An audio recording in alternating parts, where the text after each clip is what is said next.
Hi, everybody. Today's topic we'll be talking about some of the promotional techniques that we use a lot in marketing, which are social media, direct marketing, personal selling, and public relations. Right. So let's dig into it. So let's start with the first one first. Social media.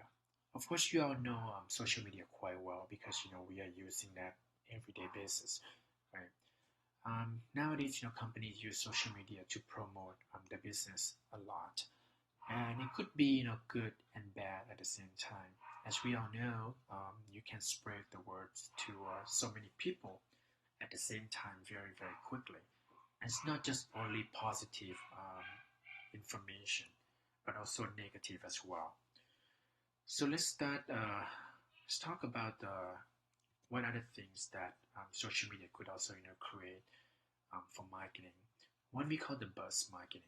Buzz marketing is when companies try to create this positive buzz about the products, right? They tend to use this a lot when they try to introduce new products to the market. You want people to start talking about your product. So typically, you try to come up with the message that are pretty innovative and creative, something that people feel like, okay, hey, they want to share, they want to talk about. And of course, there's a term that we call the viral marketing, which is the term that I'm sure you guys have seen it before. When something go viral, right? What go viral means is that something have been shared or discussed or talked about by hundreds or even millions and millions of people. Okay, it's not that simple or easy to find or to make something go viral. But sometimes you couldn't help but wonder, something rather silly could go viral very easily. So it's kind of hit or miss. But you have to be very strategic and very creative to come up with something if you want them to go viral. Now move on to another promotional techniques. We call this direct marketing. Direct marketing is pretty much self-explanatory. Right? It's when you try to marketing directly to our consumers. And this we are talking about something like mail orders, catalog orders, both offline and online. We have the mobile commerce, we have the direct response, advertising, and also there's something that we really really love, right? Telemarketing. So these are the examples of the direct marketing. Move on to the next technique, the personal selling. Personal selling is something that has been used and going on for a very long time and is pretty effective. However, some people find personal selling to be ineffective because a lot of people avoid going to stores to deal with the salesperson. Right? So personal selling is something that quite complicated, and it takes some practice and experience to be able to be a good salesperson. So personal selling is when you try to emphasize on having someone approaching customers and try to convince them to buy products from you, right? And these are the factors that could influence the firm's emphasis on personal selling. For example, if it requires negotiation, right? If it's a new task for consumers, when consumers have to ask more questions or collect more information from the company. If the product is very expensive, then personal selling may be very useful to convince some consumers to buy this product. So please, look into this in more detail in the book to see, what would be the factors that could influence the emphasis on personal selling. Okay. And when we talk about a salesperson, there are multiple kinds or multiple types of the sales job, and these are some of the common ones that we see a lot in the organization.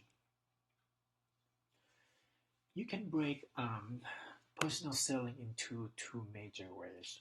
One we call it transactional selling, and the other one we call the relationship selling. So transactional selling is pretty traditional way of using salesperson is when you try to push the sales.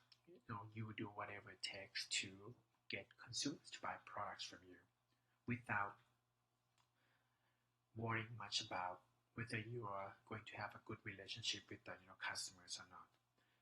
The second method is what we call the relationship selling. This is when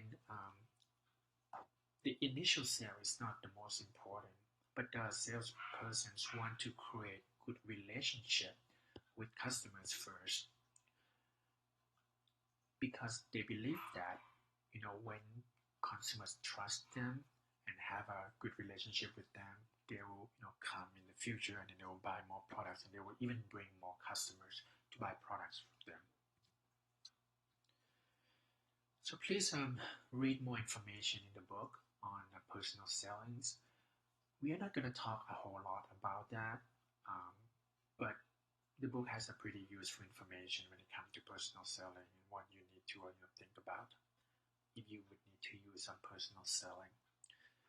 Lastly, PR or public relations. Public relations is all about communication to public in order to create these positive images. It's all about the image, right? Public relation becomes very important when firms or companies go through any crisis or when they make major mistakes. Okay, if you remember BP oil company and Toyota, when they made that major mistakes in the past, right? Having good PR could help turning that very negative situations into something positive or neutral. So PR becomes very important during the crisis, and this is why companies pay big bucks hiring the PR firms that are very good at their jobs. Some of the techniques or campaigns that you see a lot in the PR would be something like press release, investor relation, lobbying, things like this. So these are pretty common techniques or events you see a lot in PR. Right. So lastly, what I would like to talk about from this topic is what we call the guerrilla marketing. You may have heard of this term before, guerrilla marketing. Right? This is when marketers try to ambush consumers by promoting something in the form of something that is very unexpected, something that will catch consumers by surprise. Flash mobs, this technique was very popular several years ago. Not so much anymore. If you remember, maybe like 2 or 3 years ago, everything is off flash mobs, right? Proposing flash mob, promoting something flash mobs, and so on. But not like that anymore. So marketers need to come up with something new, not kind of in the same way as flash mobs, something that will capture attention unexpectedly. Okay. It could be something like, I don't know if you guys do this on campus or not. My previous school fraternities, they like to do this. When they go to the junkyard and they buy this old scrappy car and then they just tow it back to campus. And then they'll charge students, I believe like $1 to be able to use this giant hammer and beat the heck out of that car.